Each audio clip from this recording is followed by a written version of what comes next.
रहमानिर्रहीम अस्सलामुअलैकुम। तो भाई आज की क्लास में हम स्टडी करने वाले हैं कुरानिक पैसेजेस, 15 कुरानिक पैसेजेस। ठीक है, कुरानिक पैसेजेस को स्टडी करने से पहले हम जो है पहले देखेंगे कि भाई ये कुरानिक पैसेजेस को करने का तरीका क्या होता है। पेपर में आपका क्वेश्चन नंबर 1 होता है, मार्क्स डिस्ट्रीब्यूशन कैसे होती है इसकी। ठीक है भाई, तो टोटल ये होता है 8 मार्क्स का। ठीक है, टोटल आपके पेपर में क्वेश्चन नंबर 1 होता है आपका ये 8 मार्क्स का। मार्क कैसे डिवाइड होते हैं इसके कि पार्ट ए के 2 मार्क, पार्ट बी का 2 मार्क। ये एक पैसेज का मार्क हो गया, यानी कि ये हो गए 4 मार्क्स। आपको 3 में से 2 पैसेजेस करने होते हैं पेपर में, तो दूसरे पैसेज के पार्ट ए का 2 मार्क और दूसरे पैसेज के पार्ट बी का 2 मार्क। ये कितने हो गए भाई? 4 मार्क। 4 + 4 बना के हो गए हमारे 8 मार्क्स। ठीक है, तो हमारे पेपर में ये 8 मार्क्स का होता है।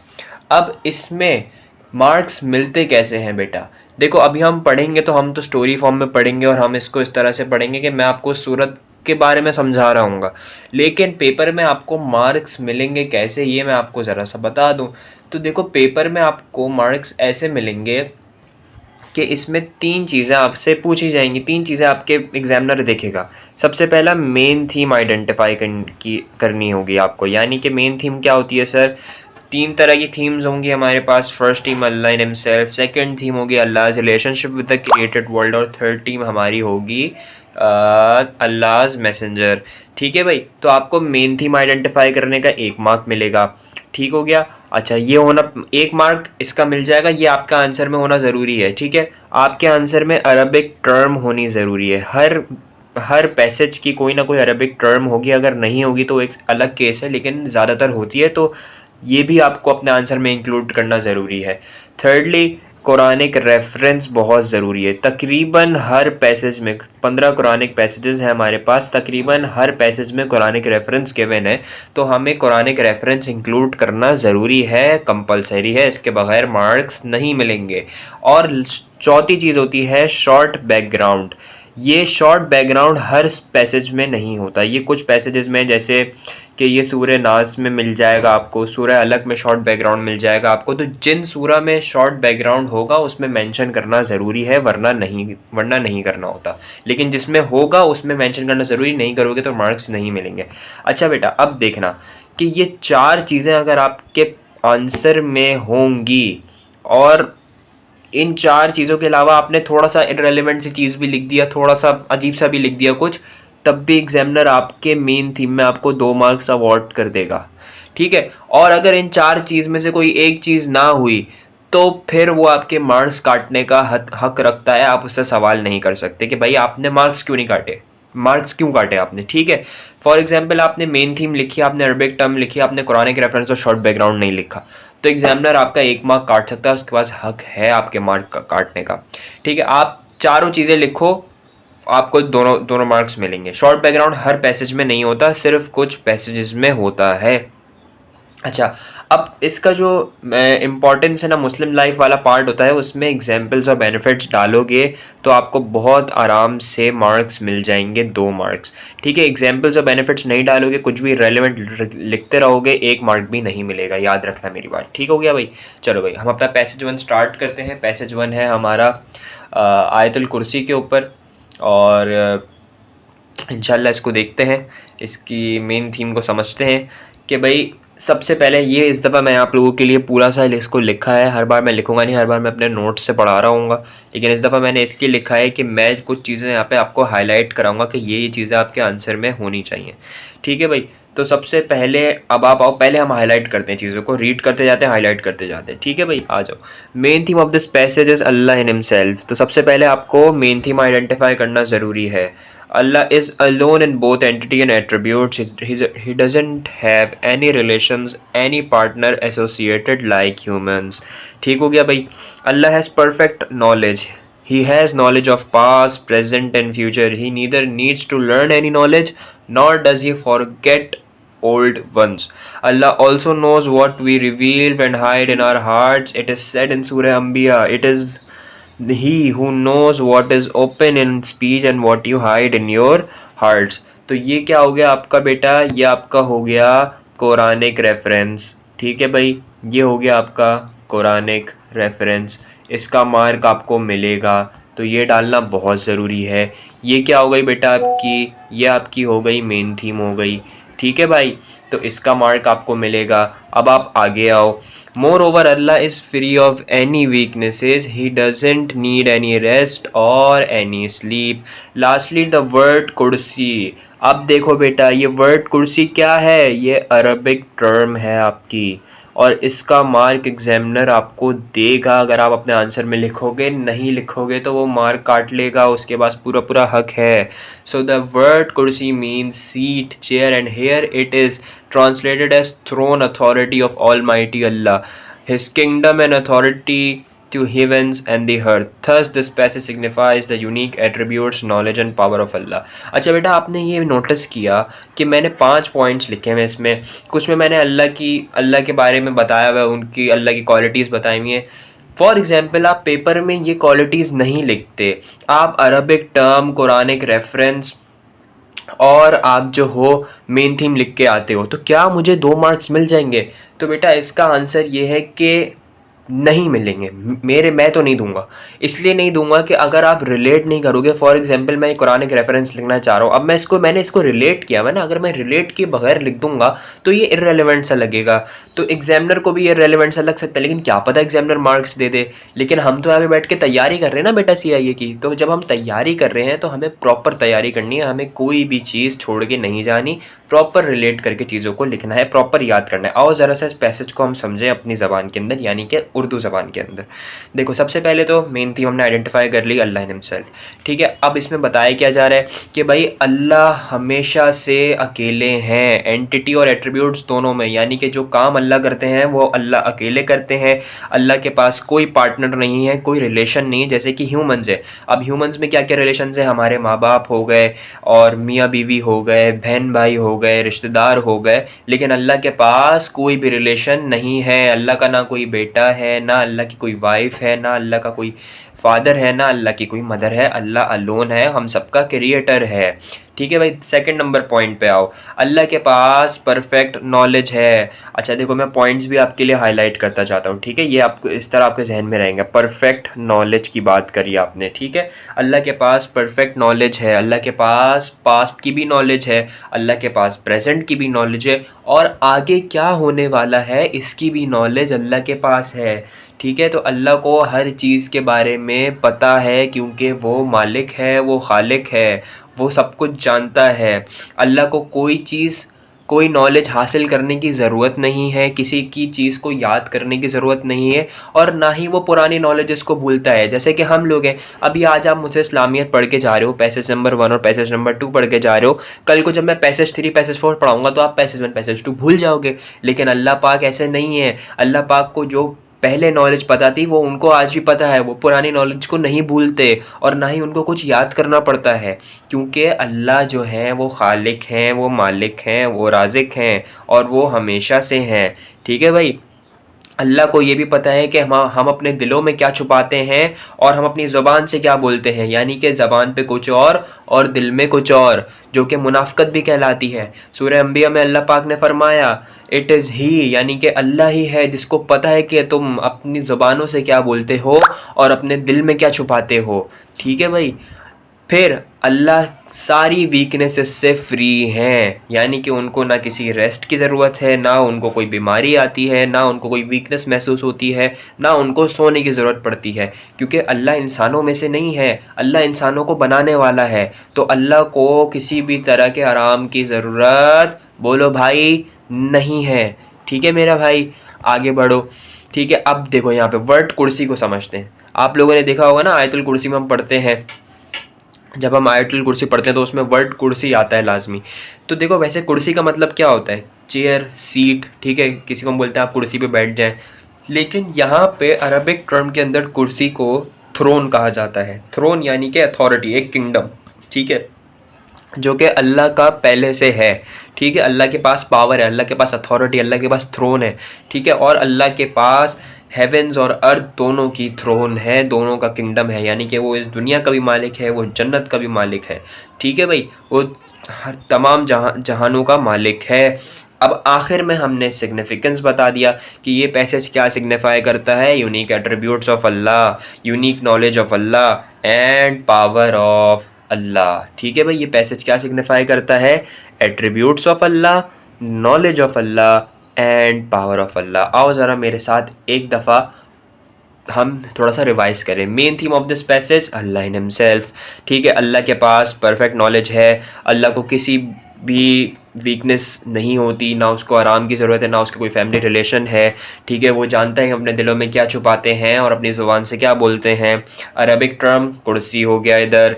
ठीक है भाई, कुरानिक रेफरेंस हमने मेंशन कर दिया और साथ साथ हमने मेन थीम भी आइडेंटिफाई कर दी अपनी। So this was our passage number 1। अब जल्दी से बताओ ये समझ आया या नहीं आया, फिर हम आगे बढ़ें और पैसेज नंबर 2 की तरफ चलें। चलो भाई आगे बढ़ते हैं। पैसेज नंबर 1 सबको क्लियर हो गया होगा। अगर नहीं समझ आया तो क्लास वाले जो हैं वो व्हाट्सएप मैसेज करें, मुझे मैसेज करें पर्सनली, जो भी है, और यूट्यूब वाले जो है वो यूट्यूब पे कमेंट करें। ठीक है, लेकिन एक बात मेरी याद रखना कि देखो इसमें अभी शॉर्ट बैकग्राउंड तो नहीं आया ना, लेकिन अरबिक टर्म, आपकी मेन थीम, ठीक है, आपकी मेन थीम और आपकी कुरानिक रेफरेंस, ठीक है, ये 3 चीज़ें आपके आंसर में होना ज़रूरी हैं, इससे आपके मार्क्स मिलते हैं। और देखो रिलेट करना बच्चे बच्चे को आता है तो रिलेट आप लोग खुद भी कर सकते हो। ठीक है, अब इम्पॉर्टेंस क्या है भाई इसकी, मुस्लिम्स की लाइफ में इस पैसेज की क्या इम्पॉर्टेंस है, आओ ज़रा इसको समझें। तो आयतुल कुर्सी क्या करती है, आयतुल कुर्सी मुस्लिम्स के बिलीफ को कंफर्म करती है कि मुस्लिम्स किसको वर्शिप करते हैं, सिर्फ अल्लाह को, और अल्लाह के साथ किसी को शरीक नहीं ठहराते। यानी कि उनको सिर्फ अपना सर झुकाना है तो किसके आगे झुकाना है भाइयों, अल्लाह के आगे झुकाना है। पर आओ सेकंड पॉइंट के ऊपर, टर्म अय्युल कय्यूम हमें यहाँ पे क्या बताता है, टर्म अय्युल कय्यूम हमें ये बताता है कि हमें रियलाइज़ कराता है कि अल्लाह की पावर अनलिमिटेड है, अल्लाह के पास अनलिमिटेड पावर्स हैं। अगर हम दुनिया की बात करें तो हमारे प्राइम मिनिस्टर के पास लिमिटेड पावर्स हैं कि वो इन चीज़ों पे काम कर सकता है, इन चीज़ों पे नहीं कर सकता। लेकिन अगर हम अल्लाह की बात करें जिसने इस दुनिया को बनाया है, उसके पास अनलिमिटेड पावर्स हैं, वो जो चाहे कर सकता है। आपको जो चाहिए आप उससे मांगो, उसके पास इतनी पावर है, इतनी पावर है कि वो आपको हर चीज़ अता कर सकता है और उसके डिसीशंस चेंज और चैलेंज नहीं किए जा सकते। यानी कि जो फैसला अल्लाह ने ले लिया, अगर अल्लाह ने आज से 1400 साल पहले फैसला लिया था कि मैं अपना एक नबी भेजूंगा जो कि आखिरी नबी होगा जिस पे मैं कुरान उतारूंगा, तो अल्लाह का ये फ़ैसला कोई चेंज नहीं कर सकता और इसको कोई चैलेंज नहीं कर सकता। चैलेंज इस फैसले को करने वाला क्या होगा, मुशरिक होगा। यानी कि वो मुशरिक जिसने अल्लाह के साथ किसी को शिर्क ठहराया होगा, वो काफिरीन में से होगा, वो कुफर करने वाला होगा। ठीक है भाई, तो अल्लाह के जितने भी डिसीशंस हैं वो आप चेंज नहीं कर सकते और ना आप उसको चैलेंज कर सकते हैं, क्योंकि अल्लाह की पावर्स, हमने जैसे पढ़ा ना, अल्लाह की पावर्स ही यूनिक है। तो जिस जिस चीज़ की पावर ही यूनिक हो तो वो यूनिक काम ही करता है। अब कोई सोच सकता था कि मिट्टी से इंसान को कैसे बनाया जाए, कोई नहीं सोच सकता, लेकिन अल्लाह ने बना के दिखाया। ठीक है, कोई सोच सकता था कि अल्लाह पाक सूरज कैसे निकलता है, कोई सोच सकता है, अल्लाह पाक को पता है कैसे निकलता है। तो ये अल्लाह के डिसीशंस हैं, अल्लाह की पावर है, इनको आप चैलेंज नहीं कर सकते, इनको आप चेंज भी नहीं कर सकते। आगे बढ़ो भाई। अच्छा, मेन थीम इस पैसेज की हाईलाइट करती है कि भाई अल्लाह हमेशा हमें देख रहा है, तो हमें क्या करना है, हमें गुनाह नहीं करने, हमें सिंफुल एक्टिविटीज़ नहीं करनी। किरामन कातिबीन हमारे दोनों शोल्डर्स पे बैठे हैं, वो नोट कर रहे हैं कि आप क्या कर रहे हो। तो जब अल्लाह हमें देख रहा है तो इसका मतलब हमें सिंफुल एक्टिविटीज़ नहीं करनी, हमें अपने आप को गलत कामों में इन्वॉल्व नहीं करना। वो गलत काम कौन से हो सकते हैं, examples, cheating, gambling, foul language. ठीक है भाई, जैसे मैंने बताया था आपको कि एग्जाम्पल्स ऐड करोगे तो ही मार्क्स मिलेंगे आपके पार्ट बी के अंदर। तो ये देख लो मैंने कैसे रिलेट किया कि भाई मैंने कहा कि it's main theme highlights that Allah is always watching us and he sees everything which we do sinful और good. This tells us that we must not indulge ourselves in sinful activities like cheating, gambling and using foul language. तो जो भी चीज़ बताओ उसकी example दे दो, बहुत सारी examples होती हैं, प्रैक्टिस करते रहोगे तो माइंड में आता रहेगा। आखिर में आयतुल कुर्सी ये एम्फसाइज़ करती है अल्लाह के परफेक्ट किंगडम के ऊपर, जिसमें अल्लाह जिसमें जो मुस्लिम्स को ये बताता है कि आपको किसी भी टायरेंट रूलर, यानी टायरेंट रूलर कौन होता है, बदमाश जो होता है, जो जुल्म करने वाला होता है, जालिम, अथॉरिटी के आगे नहीं झुकना। आपको किसके आगे सर झुकाना है? सिर्फ और सिर्फ अल्लाह के आगे सर झुकाना है, और अल्लाह के सिवा किसी को सजदा नहीं करना, अल्लाह के साथ किसी को शरीक नहीं ठहराना है, क्योंकि अल्लाह एक है और अल्लाह अकेले ही इबादत के काबिल है। ठीक है मेरे भाई, ये हो गया हमारा passage number 1 complete. We are done with passage number 1, और अब हम बढ़ते हैं पैसेज नंबर 2 की तरफ, जो कि है सूरह अनाम आपकी। और पहले इसमें भी जिस तरह हमने हाईलाइट किया था, हम इसमें भी हाईलाइट करेंगे। तो भाई मेन थीम क्या है इस पैसेज की? Allah in himself. ठीक है, firstly this passage describes Allah's power that he created all the things without any help और पैटर्न। द अरबिक वर्ड आ गया ना, अरबिक वर्ड भाई, अरबिक वर्ड बदी।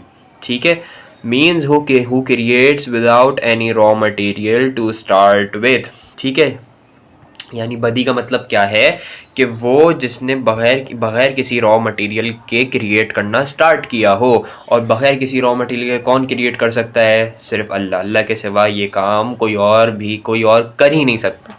ठीक है भाई, तो देखो जो अल्लाह इन हिमसेल्फ के पैसेजेस है ना, वो आपस में बहुत ज़्यादा रिलेट कर रहे हैं, लेकिन इसलिए ज़रूरी है इनकी मेन थीम को याद करना, और इनके पार्ट बी को भी याद करना ज़रूरी है। ठीक है भाई, वरना इतना पेपर में टाइम नहीं होगा कि आप इतना सोचो। आप इस पार्ट बी के लिए भी सोचो, और आप फिर अपने अगले जो मेन पार्ट बीज आते हैं आगे उसके लिए भी सोचो। तो बेहतर है कि इसको कुरानिक पैसेजेस को याद कर लो। ठीक है भाई, आगे बढ़ो। Secondly, this passage rejects the physical and family relations of Allah as the holy Quran says he does not beget not nor he is begotten. तो ये क्या हो गया हमारा? Quranic reference हो गया। Thirdly, this passage tells that Allah is the ultimate decision maker of everything that happens. Even a leaf cannot move or fall from its position without the permission of Allah. ठीक है भाई, आगे बढ़ो। Lastly the term खबीर, एक और आपकी जो है वो आ गई अरबिक टर्म खबीर। ठीक है भाई, तो teaches us that Allah knows everything seen or unseen. He is so great that we cannot see or understand him.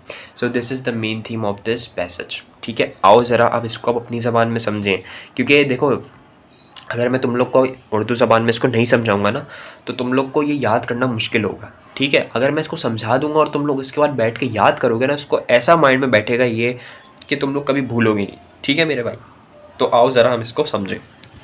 सबसे पहले हमने मेन थीम आइडेंटिफाई कर ली। हमारा पहला पॉइंट क्या बताता है? पहला पॉइंट हमारा अल्लाह की पावर को बता रहा है, जो कि हम पिछले पैसेज में पढ़ी, लेकिन यहाँ पे थोड़ा सा थिंग्स डिफरेंट है। अब देखो समझो कि अल्लाह ही है जिसने सारी चीज़ें क्रिएट की हैं इस दुनिया में। अल्लाह के सिवा किसी ने कुछ भी क्रिएट नहीं किया इस दुनिया में, और बगैर किसी हेल्प और बगैर किसी पैटर्न के। अब मेरी बात को समझना है, देखो हम कोई भी चीज़ क्रिएट करने जा रहे होते हैं। फॉर एग्जाम्पल हमें कोई प्रोजेक्ट मिला है और हमें एक, समझ लो हमें एक रोबोटिक कार बनानी है। ठीक है, अब इस रोबोटिक कार को बनाने के लिए हम एक पहले पैटर्न डिज़ाइन करेंगे कि यार इसके टायर कितने बड़े होने चाहिए, इसके टायर कितनी फीट के, मतलब कितने इंचेस के होने चाहिए, कहाँ पे इसकी अलाइनमेंट होगी, रोबोट का जो रोबोटिक हमारा सेंसर होगा वो हम कितने डिस्टेंस पे लगाएंगे ताकि वो सही से सेंस कर सके चीज़ों को। मतलब हम एक पूरा पैटर्न बनाएंगे। लेकिन अल्लाह वो क्रिएटर है जिसने वो सारी चीज़ें बनाई हैं बगैर किसी पैटर्न के और बगैर किसी हेल्प के। यानी कि अल्लाह ने कोई पैटर्न डिज़ाइन नहीं किया, बस अल्लाह ने कुल कहा और अल्लाह पाक ने कहा कि क्रिएट करने को, और वो सब चीज़ें क्रिएट होती गई। तो ये यूनिक पावर है अल्लाह की, ये अल्लाह की पावर है। ऐसी पावर इंसान के पास नहीं। अगर इंसान बोले किसी भी चीज़ को कि भाई ये चीज़ हो जाए, तो वो एकदम से नहीं हो जाएगी। ठीक है, लेकिन अल्लाह अगर ऐसा बोले तो ऐसा मुमकिन है, क्योंकि वो अल्लाह की पावर है और अल्लाह इंसानों में से नहीं है। ठीक है, अल्लाह इंसानों को बनाने वाला है। ये बात जब तक, देखो ये वाला पॉइंट ध्यान में याद रखो ना, जो मैं बता रहा हूँ कि अल्लाह इंसानों में से नहीं है, अल्लाह इंसान को बनाने वाला है। तो अल्लाह की बहुत सारी क्वालिटीज़ आप लोग खुद से भी निकाल लोगे। ज़रूरी नहीं कि जो मैंने मेन थीम में बताए हुए हैं चीज़ें वही आप जो है वो लिखो अपने आंसर में। हाँ, मेन थीम में जो चीज़ें मैंने इंपॉर्टेंट बताई हैं वो क्या बताई हैं कि भाई क्या क्या होना चाहिए। मेन थीम होनी चाहिए, अरबिक टर्म होनी चाहिए, कुरानिक रेफरेंस, और अगर शॉर्ट बैकग्राउंड मांगा है तो वो होना चाहिए। ठीक है मेरे भाई, आओ सेकंड पॉइंट देखें। सेकंड पॉइंट ये है कि ये पैसेज अल्लाह के फिजिकल और फैमिली रिलेशंस को रिजेक्ट करता है कि वो he does not beget not nor he is begotten. क्योंकि जो हमारे ईसाई थे, ईसाइयों ने अल्लाह पाक को यही कहा था ना कि ईसा अलैहिस्सलाम जो है वो अल्लाह के बेटे हैं, नाउज़ुबिल्लाह। लेकिन ऐसा नहीं है। ये पैसेज ये बता देता है कि अल्लाह का कोई फ़िज़िकल और फैमिली रिलेशन जो है वो नहीं है। ठीक है, तो इस पैसेज ने ये बता दिया कि अल्लाह अकेले हैं, अल्लाह की ना कोई वाइफ है, अल्लाह का ना कोई फादर है, अल्लाह का ना कोई मदर है और ना ही अल्लाह का कोई बेटा या बेटी है। ठीक है, अल्लाह अकेले हैं। ठीक है मेरे भाई, आगे बढ़ो। Thirdly, this passage tells us that Allah is the ultimate decision maker. ठीक है, अब ultimate decision maker की बात आ गई तो जो भी decisions लिए हैं वो सब अल्लाह ने लिए हैं और जो भी इस दुनिया में हो रहा है वो अल्लाह की मर्ज़ी से हो रहा है। एक पत्ता भी दरख्त का अपनी मर्ज़ी से हिल नहीं सकता अल्लाह की इजाज़त के बगैर। यानी कि अगर जो पत्ता जो आपके दरख्त पे लगा हुआ है वो अगर हिल रहा है तो उसमें भी अल्लाह की मर्ज़ी शामिल है। अगर आप अपनी जगह से चल के आगे तक जा रहे हो तो उसमें भी अल्लाह की मर्ज़ी शामिल है। अगर अल्लाह की मर्ज़ी शामिल ना हो तो आप वहीं बैठे रह जाओ। तो अल्लाह की डिसीशन के बगैर ये दुनिया नहीं चल सकती। जो भी हो रहा है अल्लाह के कहने से हो रहा है और अल्लाह ने डिसाइड किया है तभी वो हो रहा है। लेकिन इसमें देखो, अब आप लोग के जहन में बहुत सारे सवाल आएंगे इसमें इस्लामिक पॉइंट ऑफ व्यू से कि सर अगर हम कोई गुनाह करते हैं तो वो भी तो अल्लाह की मर्ज़ी से होता है ना। तो वो उसमें देखो, इसका एक पूरा टॉपिक है जो मैंने आपको पहले बताया था, अल्लाह's प्रीडेस्टिनेशन एंड डिक्री। इसमें हम इस चीज़ को प्रॉपर्ली डिस्कस करेंगे। लेकिन मैं इस चीज़ का बता दूं कि इंसान को अल्लाह ने फ्री विल भी दी है, तो उस फ्री विल का इस्तेमाल करते हुए इंसान गुनाह करता है और उस गुनाह का उसको गुनाह मिलेगा। ठीक है मेरे भाई, तो इस वाले टॉपिक को हम आगे डिस्कस करेंगे। मुझे पता था आप लोग के जहन में ये सवाल आ रहा होगा, इसीलिए मैंने इसको यहाँ पर भी डिस्कस कर दिया। चलो आगे बढ़ते हैं, आखिरी पॉइंट की तरफ बढ़ते हैं। हमारा आखिरी पॉइंट है कि भाई टर्म खबीर की बात करते हैं। अब खबीर का मतलब क्या है? खबर रखने वाला, जिसको हर चीज़ का पता है। यानी कि इसका मतलब अल्लाह को हर चीज़ के बारे में पता है जो दुनिया में छुपी हुई है और जो दुनिया में सामने है। यानी कि इस दुनिया में वो चीज़ें जो हमें नज़र नहीं आ रही वो अल्लाह को नज़र आ रही हैं। जैसे जिन्नात और दीगर मखलूक़ात, ये हमें नज़र नहीं आते लेकिन ये अल्लाह को नज़र आ रहे होते हैं। ठीक है भाई, तो अल्लाह को इस दुनिया के हर चीज़ की खबर है। वो इतना ग्रेट है कि हम ना अल्लाह को देख सकते हैं और ना उसको समझ सकते हैं। ये हमारे बस से बाहर है, इंसान के बस से बाहर है अल्लाह को समझना। अगर इंसान पूरी रिसर्च करना शुरू हो जाए ना इस पर, तब भी वो अल्लाह को नहीं समझ पाएगा, क्योंकि अल्लाह इतने ग्रेट है कि ना अल्लाह को वो देख सकता है और ना ही अल्लाह को जो है वो समझ सकता है। अच्छा, मैंने यहाँ पर इसका वो नहीं लिखा हुआ इम्पोर्टेंस इन डेली लाइफ, तो उसके मैं आपको पॉइंट्स जल्दी से समझा देता हूँ और फिर इंशाल्लाह जो है वो हम आगे बढ़ते हैं और अपनी चीज़ों को लेके चलते हैं। ठीक है, अब वही है, इसमें भी वेरियस लर्निंग पॉइंट्स हैं काफ़ी सारे। सबसे पहला ये कि अल्लाह का क्रिएटर होना। ठीक है, अब तुम देखना मैं किस तरह से एग्जांपल्स को रिलेट करता हूँ और किस तरह से चीज़ों को लेके चलता हूँ। अल्लाह का क्रिएटर होना ये बताता है कि वो एथियस्ट के जैसे बिलीफ है ना। एथियस्ट के क्या बिलीफ हैं कि जो है वो अल्लाह, वो क्या नाउज़ुबिल्लाह, वो कहते हैं कि अल्लाह जो है वो क्रिएटर नहीं है और ये है वो है। तो अल्लाह बीइंग द क्रिएटर ये क्या करता है? एथियस्ट के बिलीफ को निगेट करता है, एथियस्ट के बिलीफ को रिजेक्ट करता है और ये बताता है कि अल्लाह ही ओनली क्रिएटर हैं और इस यूनिवर्स के कंट्रोलर हैं। ठीक है, सेकंड पॉइंट कि अब जैसे फॉल्स बिलीफ था ना कि अल्लाह की कोई वाइफ है, और जैसे ईसाइयों का ये कहना था कि भाई ईसा अलैहिस्सलाम जो हैं वो अल्लाह के बेटे हैं, तो इस पैसेज ने जो है वो इस चीज़ को भी रिजेक्ट कर दिया।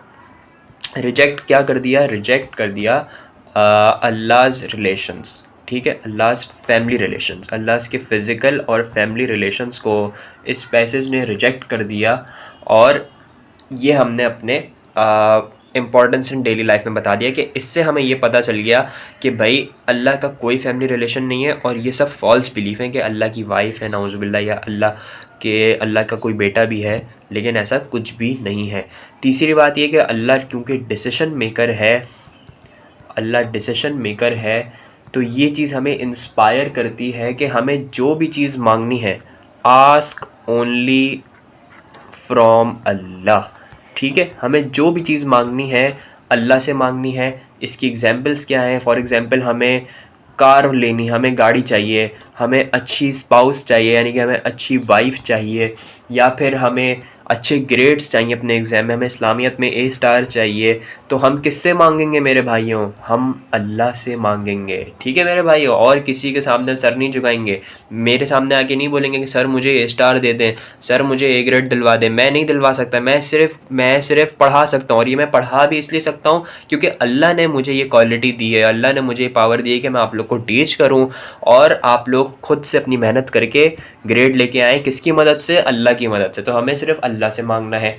आखिर में क्योंकि अल्लाह हर चीज़ जानता है, क्योंकि अल्लाह हर चीज़ जानता है, तो हमें सिनफुल एक्टिविटीज़ से बचना है, पब्लिक में भी और प्राइवेट में भी। अगर हम प्राइवेट में बैठे और हमें लगता है कि हमें कोई नहीं देख रहा, लेकिन हमें ये बात याद रखनी चाहिए कि अल्लाह हमें देख रहा है, ठीक है। तो हमें कोई भी गुनाह नहीं करना। Avoid since in public and private. अब इसकी भी एग्जांपल दे दो। देखो एग्जांपल्स मोस्टली सेम रहेंगी, तो बहुत आसानी से याद हो जाएगा तुम लोगों को।